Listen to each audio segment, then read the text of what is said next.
Михайлов колледжерлигинде 240 хужалыкта 600 киши яши. Жиликте орта мектеп бар, почта, мәдәният йорты, фельдшер-акушерлык пункты хезмәт күрсәтә. Авыл хуҗалыгы юнәлешендә эшләүче Намус агрофирмасыннан тыш вак фермерлар да бар. Аларга эшче куллар кирәк, эшләргә теләүче юк. Всего на местности трудом заняты более 60 человек, большинство которых конечно, бюджетники.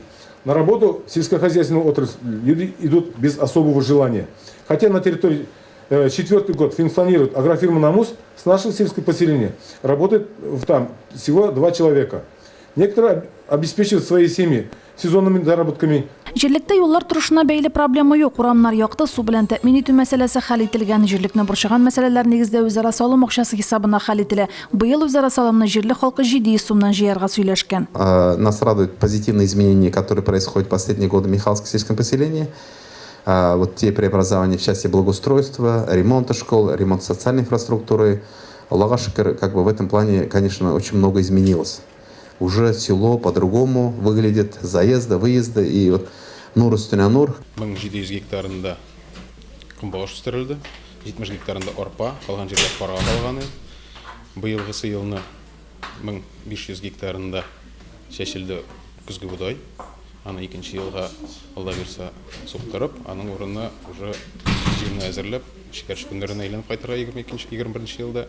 Халык башкарылган эшләрдән канәгать кебек, авыл җыенында проблема күтәрүчеләр булмады, сораулар да яңгырамады. Аллаһка шөкер, су проблемасы бетте. Интегәдрик элек, конечно, хәзер юк, су проблемасы юк. Бик әйбәт. Утлар җанып тора, почта эшли, магазиннар бар, пункт эшли.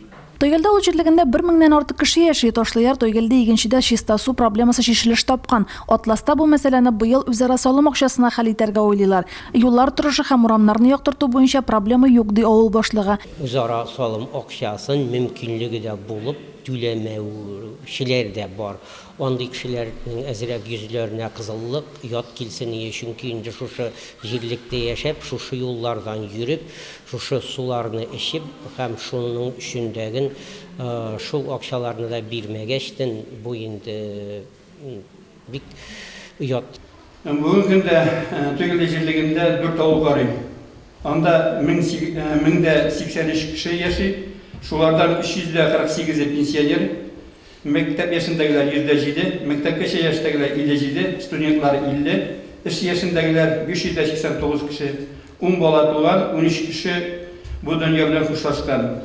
Җирлек фермерлары белән дан тота. Биредә кошчылык, терлекчелек үсеш алган. Вак эшмәкәрләр дә аз түгел. Син һәр вакытта инде үрнәк итеп куям.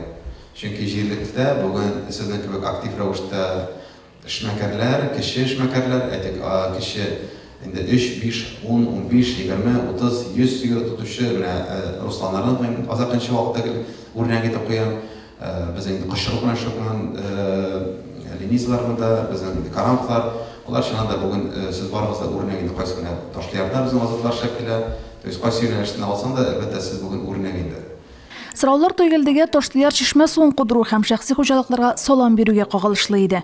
Җыеннарда мәктәп директорлары, участковыйлар һәм ветераннар советлары рәисләре дә чыгыш ясады. Римма Авзалова, Динар Нуретдинов, Мөслим телевидениесе.